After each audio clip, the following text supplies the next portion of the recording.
오늘은 교회력에 따라서 성령 강림 주일로 지키고 있습니다. 사랑하는 성도 여러분, 오늘 시간 말씀을 듣는 중에 성령 충만한 은혜가 저와 여러분 모두에게 강권적으로 임하게 되시기를 예수님의 이름으로 간절히 축원합니다.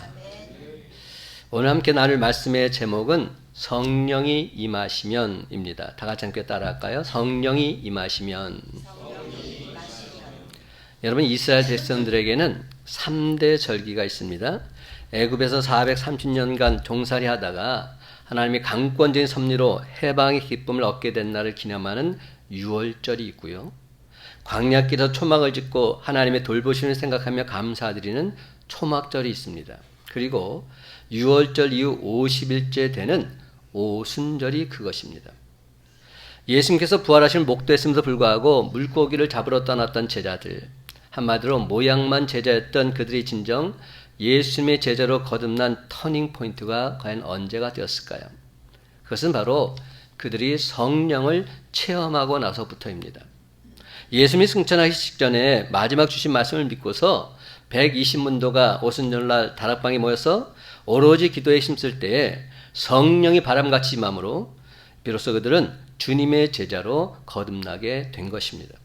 그래서 오순절날 성령이 강림하신 것을 기념해서 오늘 우리가 이렇게 성령 강림 주일로 지키고 있는 것입니다. 그런데 여러분, 예수님께서 하신 말씀들 중에 우리가 쉽게 이해할 수 없는 것들이 참으로 많지 않습니까? 어떤 말씀들은 도저히 납득할 수 없는 것들도 있습니다. 그래서 무척 당황스러울 때가 있다는 겁니다. 요한복음 14장 12절을 보면 예수님께서 이런 말씀을 하셨어요. 내가 진실로 진실로 너에게 이르노니 나를 믿는 자는 내가 하는 일을 그도 할 것이요 또한 그보다 큰 일도 하리니 이는 내가 아버지께로 감이라. 마태복음 28장 20절을 보게 되면 또한 예수님께서 부활 승천하시면서 이렇게 말씀하셨습니다. 볼지어다 내가 세상 끝날까지 너희와 항상 함께 있으리라. 아멘. 세상 끝날까지 제자들과 항상 함께 계시겠다 말씀하신 겁니다. 도대체 그렇다면 예수님께서 승천하셔서 지금 제자들 곁을 떠나시는 장면인데 어떻게 제자들과 함께 계시겠다는 의미일까요? 이 역시 쉽게 납득할 수 없는 그런 말입니다. 그렇다면 여러분, 예수님의 이러한 말씀들은 도대체 무슨 뜻이겠습니까? 답은 의외로 간단합니다. 그것은 바로 성령님이 해답입니다.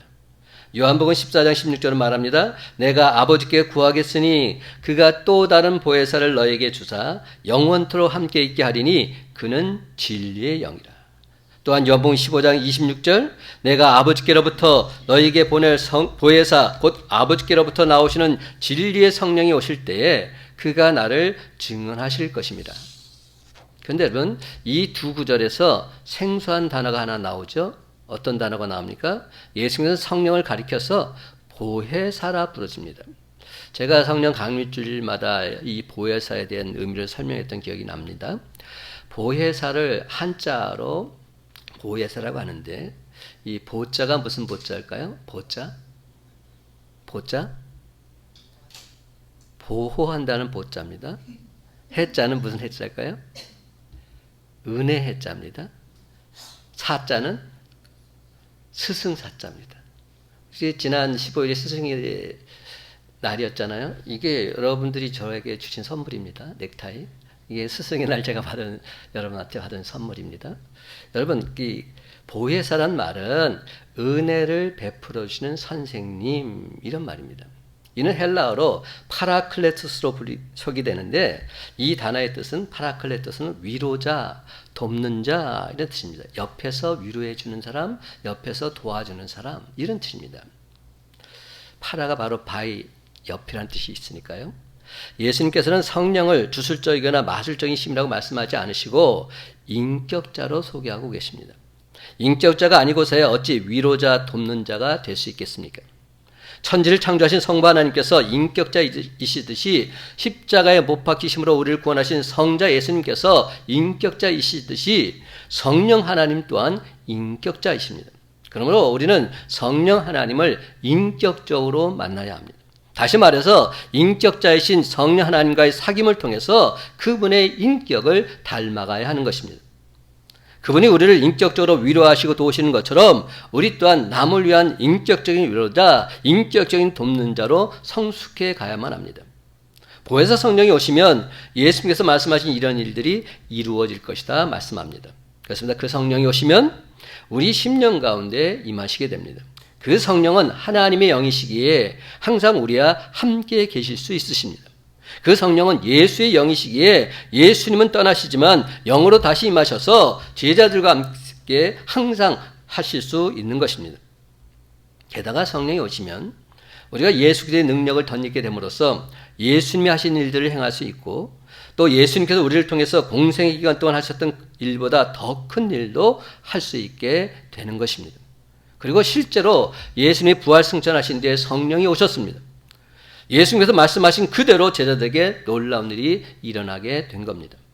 이 모든 일들을 생생하게 체험한 베드로는 예수님께서 말씀하신 그대로 이루어졌다 증언하면서 한 가지를 더 첨부하고 있습니다. 사도행전 2장 17절과 18절에 이렇게 말합니다. 하나님이 말씀하시기를 말세 내가 내 영을 모든 육체에 부어주리니 너희의 자녀들은 예언할 것이요 너희의 젊은이들은 환상을 보고 너희의 늙은이들은 꿈을 꾸리라.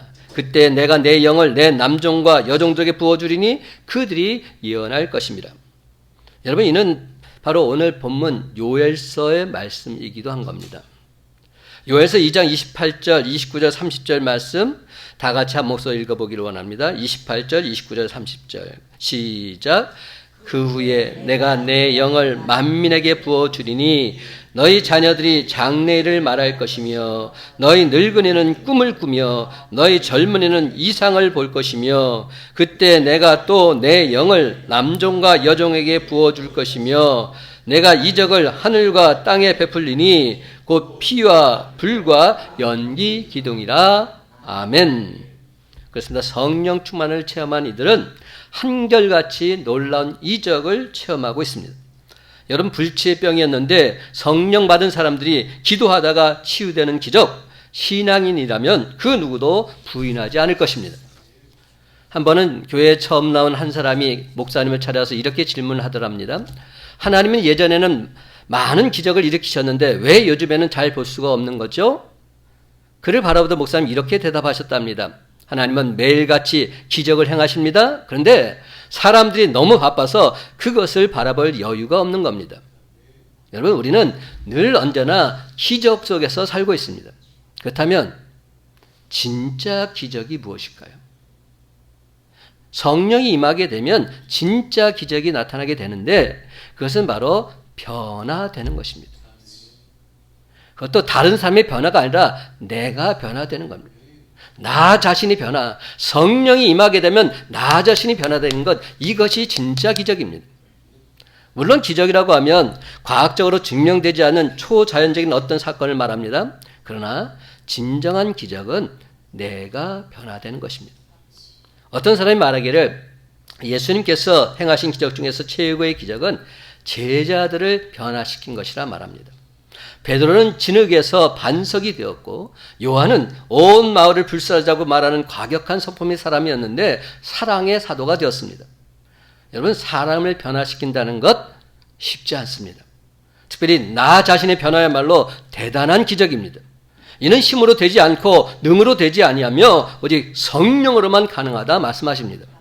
그렇습니다. 여러분, 오늘 시간 말씀을 듣는 중에 성령이 임함으로 저와 여러분 자신이 변화되는 기적을 맛보게 되시기를 간절히 소망합니다.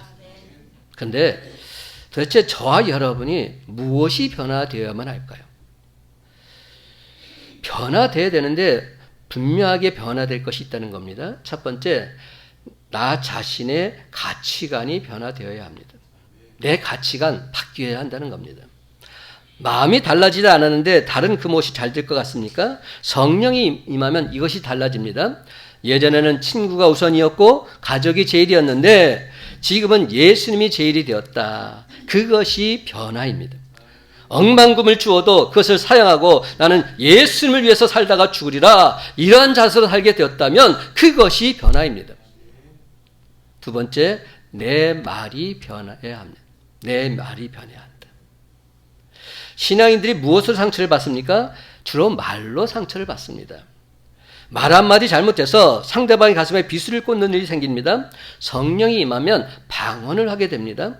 방언이란 말이 변화되는 것을 말합니다. 다른 사람에게 위로가 되는 말, 격려하는 말, 축복하는 말을 합니다. 그렇습니다. 성령이 임하면 내 말이 변하게 되어 있습니다. 세 번째, 내 삶 또한 변화되어야 합니다. 예수 믿고 사는 사람들의 삶이 달라져야 한다는 겁니다. 성령이 임하면 우울하지 않습니다. 성령이 임하면 우울할 수조차 없습니다. 180도 우리 삶이 달라지기 때문에. 성령이 임하면 평안합니다. 기쁩니다. 늘 항상 감사 찬양이 넘쳐나게 되어 있습니다. 그러면 사랑하는 성도 여러분, 오늘 시간 하나님 말씀을 듣는 중에 다른 사람이 아닌 바로 나 자신이 변화되는 기적을 맛보며 성령의 사람으로 거듭나는 저와 여러분이 다 되시기를 예수님의 이름으로 간절히 축원합니다. 그렇다면 성령 강림 주일에 좀 더 구체적으로 성령이 임하게 되면 우리에게 과연 어떤 일들이 일어나게 될까요? 첫째로 성령이 임하시면 영적인 사람으로 거듭나게 됩니다. 영적인 사람으로. 성령이 임하시면 우리는 전혀 새로운 사람이 되는 겁니다. 고린도후서 5장 17절은 뭐라고 말하죠? 보라, 새로운 피조물이 되었노라 말합니다. 새로운 피조물, 새 사람. 예수님께서는 이를 거듭남이다, 본 어게인이다 이렇게 설명해 주셨습니다. 요한복음 3장 3절 말씀, 예수께서 대답하여 이르시되 진실로 진실로 내게 이르노니 사람이 거듭나지 아니하면 하나님의 나라를 볼 수 없느니라. 사람이 어머니 모태로부터 태어난 후 다시 한번 더 태어나야 한다는 말씀입니다. 니고데모라는 사람이 우리의 궁금증을 대표해서 예수님께 그 뜻을 물었습니다. 요한복음 3장 4절 말씀, 니고데모가 이르되 사람이 늙으면 어떻게 날 수 있사옵나이까? 두 번째 모태에 들어갔다가 날 수 있사옵나이까? 불가능하다는 겁니다. 사람이 어떻게 다시 태어날 수 있느냐 묻고 있는 겁니다. 어머니 뱃속에 다시 들어갔다 나올 수 없는데 도대체 이것이 무슨 말이냐 질문하고 있는 겁니다. 이에 대해서 예수님께서는 자세하게 대답해 주십니다. 요한복음 3장 6절과 7절 말씀, 육으로 난 것은 육이요 영으로 난 것은 영이니 내가 내게 거듭나야 하겠다는 말을 놀랍게 여기지 말라. 여러분, 이 말이 무슨 뜻일까요? 여러분, 우리가 어머니 모태로부터 태어난 것은 육으로 태어난 것입니다. 그렇죠? 다시 태어날 때는 영으로 태어난다는 겁니다. 그리고 3장 8절을 보면 이러한 사람들 뭐라고 부르느냐? 성령으로 나는 사람이다 이렇게 말씀하고 있습니다. 우리가 육으로 이 땅에 태어날 때 어머니의 도우심으로 태어났지만 영으로 태어날 때는 성령으로 태어난다는 겁니다. 그러니까 성령이 우리 심령 가운데 임하시면 우리는 전혀 새로운 사람, 새로운 피조물이 되는 것입니다. 이는 마치 애벌레가 나비가 되는 것과 같습니다. 알이 부화돼서 애벌레로 한번 태어났다가 애벌레가 나비로 변신해서 다시 한번 태어나는 것과 같습니다. 어머니 못해서 한번 태어났다가 이제 성령이 오셔서 우리는 전혀 새로운 피조물로 다시 태어나게 되는 것입니다. 그렇다면 도대체 어떤 면에서 다시 태어난다는 말일까요? 어떤 면에서 애벌레와 나비의 차이와 같은 그런 차이가 나타나게 되는 것일까요? 창세기 2장 7절을 보면 이렇게 말씀합니다. 여호와 하나님이 땅의 흙으로 사람을 지으시고 생기를 그 코에 불어넣으시니 사람이 생명이 되니라. 하나님께서 원래 인간을 생명, 즉 살아있는 영, 라이빙 소울, 생명으로 창조하셨습니다. 즉 인간을 살아있는 영적 존재로 만드셨다는 말입니다. 생명이란 바로 영이신 하나님과 교제할 수 있는 그런 존재를 의미합니다. 다시 말해서 하나님과 영적인 대화를 나눌 수 있는 존재를 뜻합니다. 그러므로 하나님의 음성을 들을 수 있습니다. 하나님께 말씀드릴 수 있습니다. 그러나 인간이 범죄하고 타락한 뒤에 이 기능을 다 잃어버리게 된 겁니다. 하나님 앞에 나아갈 수 없게 되었고 하나님 음성을 듣지 못하게 되었으며 하나님께 예배드리거나 기도할 수도 없게 된 것입니다. 창세기 6장 3절을 보면 여호와께서 이르시되 나의 영이 영원히 사람과 함께하지 아니하리니 이는 그들이 육신이 됨이라. 이렇게 말씀합니다. 그러다 죄로 말미암아 하나님과의 영적인 교제가 다 끊어져서 생명이, 살아있는 영이 육신이 되고 말았다 말씀하고 있는 겁니다. 그런데 여러분, 여기에 다시금 변화가 생긴 겁니다. 육신의 성령이 강림하신 겁니다. 마치 흙으로 아담을 빚으시고 그 코에 생기를 불어넣으신 것 같이 육신의 성령이 강림하신 겁니다. 이제 다시 생명과 같은 그러한 존재가 된 것입니다. 예수님은 이를 성령으로 거듭났다 말씀하셨고 또한 다시 태어났다고도 하셨습니다. 그래서 여러분, 우리가 거듭나면 영이신 하나님과 영적인 교제를 시작할 수 있습니다. 그 교제가 점점 더 깊어질 수 있습니다. 우선 말씀을 들을 귀가 활짝 열립니다. 설교를 듣거나 성경을 묵상할 때 내게 주시는 레마의 말씀 온전히 깨닫게 됩니다. 그리고 그 말씀대로 순종하겠다는 결단이 일어나게 되는 것입니다. 또한 성령이 임하시면 기도의 입이 활짝 열리게 됩니다. 간절한 기도를 할 수 있게 되는 것입니다. 하나님께서 내 기도를 들으신다는 굳건한 믿음을 소유하게 됩니다. 그래서 기도를 통해서 진정 하나님을 기쁘시게 해드릴 수 있게 되는 것입니다. 그러므로 사랑하는 성도 여러분, 이제 이런 말씀과 기도를 통해서 하나님과 더 깊은 영적인 교제를 나눔으로 성령 충만한 영의 사람으로 온전히 거듭나는 저와 여러분이 다 되시기를 예수님의 이름으로 간절히 축원합니다. 두 번째로, 성령이 임하시면 성령의 능력을 덧입게 됩니다. 그래서 성령이 임하시면 우리의 외적인 삶에도 변화가 일어나게 되어 있습니다. 한마디로 성령의 능력을 덧입어서 승리하는 삶을 살게 되는 것입니다. 예수님께서 이렇게 말씀하셨습니다. 오직 성령이 너희에게 임하시면 너희가 권능을 받고. 그렇습니다. 성령이 임하시면 우리는 성령의 권세와 능력을 덧입게 되는 것입니다. 우리가 성령의 권능을 덧입게 되면 우리의 삶도 180도 달라지게 되어 있습니다.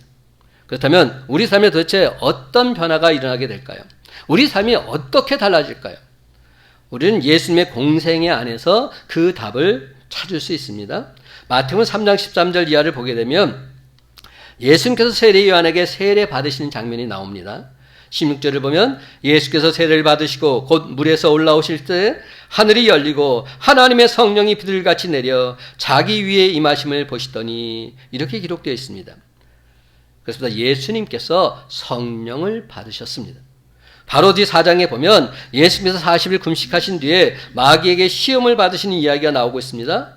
우선 마귀는 굶주린 예수님께 돌로 떡이 되게 하여 먹으라고 시험합니다. 육체적인 욕망을 자극해서 시험하고 있는 겁니다. 다음으로 성전 꼭대기에 올라가서 만인이 보는 앞에서 뛰어내려서 하나님의 능력을 나타내 보이라고 합니다. 정신적인 욕망을 자극해서 시험하고 있는 겁니다. 그리고 높은 산 위에서 마귀에게 절하여 천하만국과 그 영광을 누리라고 시험합니다. 영적인 욕망을 자극해서 시험하고 있는 겁니다. 그런데 놀랍게도 예수님께서는 간단하게 마귀의 힘을 물리치고 계십니다. 그 이유는 성령이 예수님과 함께 하셨기 때문입니다. 성령의 능력이 예수님에게 충만히 임하고 있었기 때문입니다. 우리는 흔히 예수님을 생각할 때 하나님의 아들, 즉 하나님이라고만 생각합니다. 하지만 여러분 명심하시기 바랍니다. 우리가 믿는 예수님은 완전한 하나님이신 동시에 완전한 인간이십니다. 하나님이시면서도 우리들과 똑같은 사람이란 말입니다. 그러하기에 예수님께서도 하나님 아버지께 간절히 기도하셨던 것입니다. 예수님이야말로 새벽기도, 철야기도, 산상기도 등등 때와 장소를 가리지 않고서 그 누구보다도 간절히 기도하셨던 기도의 사람이셨습니다. 그래서 공생의 사역을 시작하시기에 앞서서 예수님께서는 40일 작정 금식 기도에 들어가셨던 겁니다. 예수님의 금식 기도 제목은 바로 이것이었습니다. 주의 영이 내게 임하길 원합니다. 내가 진정 성령 충만한 주의 사도가 되기를 원합니다. 이렇게 기도하고 계셨습니다. 예수님은 이미 세례 요한으로부터 성령 세례를 받으셨기에 40일 동안 성령에 이끌리셨습니다. 성령 충만한 하나님의 사람이 되신 것입니다. 그럴진데 예수님의 입에서 나오는 하나님 말씀과 마귀에게서 나오는 하나님 말씀은 이미 상대가 될 수 없었습니다. 제 아무리 똑같은 하나님 말씀을 말한다 할지라도 성령이 함께하는 말씀과 성령이 함께하지 않는 말씀 전혀 다르기 때문에 오늘도 수많은 설교자들이 강단에서 하나님 말씀을 선포합니다. 그렇지만 똑같은 하나님 말씀이 선포되는데도 왜 누구 말씀은 은혜가 되고 왜 누구 말씀은 은혜가 되지 않을까요? 똑같은 설교자가 똑같은 하나님 말씀을 전해도 왜 어떤 때는 은혜가 되고 왜 어떤 때는 은혜가 되지 않을까요? 이 모든 것은 성령의 임재하심이 있고 없고의 차이가 아니겠습니까? 그래서 저는 오늘 이 시간 이 강단에 서기 전에 예수님께서 공생의 시작 전에 드리셨던 바로 그 기도를 하나님께 올려드렸습니다. 주여, 주의 영이 내게 임하여 주옵소서. 주의 영이 오늘 이 자리에 나온 모든 성도들에게 임하여 주옵소서. 오늘 시간 성령의 임재하심을 우리 모두가 온전히 체험하게 해 주시옵소서. 사랑하는 성도 여러분, 성령 강림 주님에 나온 우리 모두에게 주님의 성령이 강권적으로 임함으로 능력 있는 하나님의 사람으로 온전히 쓰임받는 저와 여러분 되시길 간절히 바랍니다. 그렇습니다. 여러분, 사탄마귀의 영적 전투에서 넉넉히 승리함으로써 모든 영광 모든 찬송을 하나님께 돌리는 저와 여러분의 복된 삶이 다 되시기를 예수님의 이름으로 간절히 축원합니다. 그런데 여러분, 제가 성령 설교를 할 때마다 항상 드렸던 말씀이 있습니다. 어떤 분은 아예 외우실 수도 있습니다.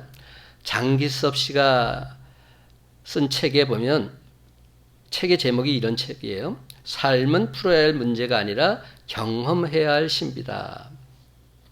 기억해 둘 만한 구절 한 토막이 나옵니다. 바로 이 부분입니다. 애벌레에게는 길에 늘어선 것들이 모두 다 문제거리입니다. 앞에 있는 돌덩이도 문제고 냇가도 문제고 막대기도 문제입니다. 그러나 나비에게는 이 모든 것이 다 구경거리입니다. 여러분, 이 말을 저는 계속 볼 때마다 정말로 강하게 저에게 다가옵니다. 여러분, 애벌레가 변해서 나비가 된다는 사실을 아시죠? 애벌레에게는 모든 것이 다 힘겹습니다. 새가 물고 가다 떨어뜨려 놓은 작은 나뭇가지도 혼신의 힘을 다해야 겨우 넘어설 수 있는 힘겨운 장애물입니다. 길가에 덩그러니 놓여있는 작은 돌멩이도 넘어서기 힘든 장애물입니다. 앞길을 가로막은 작은 시냇물은 결단코 넘어설 수 없는 커다란 장애물입니다. 그러나 나비가 되고 나면 그런 것들은 전혀 문제가 되지 않습니다. 더 이상 넘어설 수 없는 장애물이 아닙니다. 날아가면서 편안하게 둘러볼 구경거리일 뿐입니다. 왜입니까? 나비는 날 수 있는 능력을 얻었기 때문입니다. 그렇습니다. 여러분, 나비가 되면 되는 겁니다. 우리가 성령으로 거듭나게 되면 우리는 성령의 능력을 덧입게 될 것입니다. 그렇게 되면 우리 힘으로는 결단코 넘어설 수 없던 인생의 장애물들 쉽사리 넘어설 수 있게 되는 줄 믿으시기 바랍니다. 각가지 유혹들, 시험들, 고난들 어렵지 않게 넘어설 수 있을 뿐만 아니라 오히려 그것들을 감상할 수 있습니다. 승리를 만끽하며 노래할 수 있습니다. 스가랴 4장 6절은 말합니다. 그가 내게 대답하여 이르되 여호와께서 수르바벨에게 하신 말씀이 이러하니라. 만군의 여호와께서 말씀하시되 이는 힘으로 되지 아니하며 능력으로 되지 아니하고 오직 나의 영으로 되느니라. 그렇습니다. 성령 충만한 사람들은 하나님의 영, 즉 성령의 능력으로 말미암아 진정 승리하는 삶을 살 수 있게 될 줄로 믿습니다. 그러므로 사랑하는 성도 여러분, 이제로는 우리 앞에 그 어떤 장애물이 가로막혀 있다 할지라도 성령의 능력을 덧입어서 넉넉히 승리하는 저와 여러분이 다 되시기를 주님의 이름으로 간절히 축원합니다. 마지막 세 번째로, 성령이 임하시면 영적으로 풍성하게 살게 됩니다. 영적으로 풍요로운 삶을 살게 된다는 겁니다. 그렇습니다. 성령이 임하시면 우리의 내적인 삶에도 변화가 일어나게 되어 있습니다. 예수님께서는 이렇게 말씀하셨습니다. 요한복음 10장 10절 하반절, 내가 온 것은 양으로 생명을 얻게 하고 더 풍성히 얻게 하려는 것이라. 예수님께서는 우리에게 생명을 주실 뿐만 아니라 그 생명을 더 풍성하게 누리게 하시고자 오셨다 말씀합니다. 바로 예수의 영이신 성령이 임하셔서 하시는 일도 마찬가지입니다. 성령이 임하시면 우리가 거듭나서 생명을 얻게 될 뿐만 아니라 그 생명을 더 풍성하게 누리게 해주십니다. 여러분, 우리가 출세해서 사장이 된다고 해서 우리 삶이 풍성해지는 것 아닙니다. 남다른 유복한 환경 속에 있다 할지라도, 남이 누릴 수 없는 쾌락을 누리고 있다 할지라도 우리 삶이 풍성해지는 것 아닙니다. 사랑하는 성도 여러분, 우리 삶은 성령이 충만한 가운데 풍성해지는 줄 믿으시기 바랍니다. 우리네 인생은 마치 밑 빠진 독에 물 붓기와도 같습니다. 정말 그런 것 같아요. 채워도 채워지지 않습니다. 돈을 아무리 많이 벌어도 돈에 대한 욕심 결단코 채워지지 않습니다. 권력, 명예, 쾌락 등등 이 모든 것 다 마찬가지입니다. 하지만 여러분, 밑 빠진 독을 채울 수 있는 유일한 방법이 있습니다. 어떤 방법입니까? 그 독을 통째로 물속에 넣어버리면 됩니다. 그 독을 통째로 물속에 넣어버리면 그 독에는 물이 늘 항상 채워져 있기 마련입니다. 마찬가지로 우리가 항상 성령 안에 풍덩 빠져 있으면 우리 삶은 늘 언제나 풍성함을 누릴 수 있습니다. 이를 우리는 뭐라고 부릅니까? 성령 충만이다. 이렇게 말하는 겁니다. 성령 충만이 다른 뜻이 아닙니다. 내가 성령 속에 풍덩 빠져 있으면 되는 겁니다. 이게 충만한 삶입니다. 제가 처음 교회를 맡아서 교회학교 일을 감당하는데 아동부, 중고등부, 청년부를 다 맡고 있었어요. 근데 제일 어려운 부분이 중고등부더라고요. 아동부는 그래도 괜찮고 청년부는 그래도 괜찮은데 중고등부들은 영 잘 전달이 안 되는 겁니다. 그래서 제가 하루는 병에다가 투명 병에다가 미꾸라지를 잡아가지고 그래 넣어서 보여줬어요. 그러니까 하얀 이런 틈에다 미꾸라지를 딱 넣고 보여줬어요. 그러면서 제가 설교를 했던 기억이 납니다. 미꾸라지가 어디에 있을 때 살 수 있습니까? 이 통 속에 있을 때 살 수 있죠?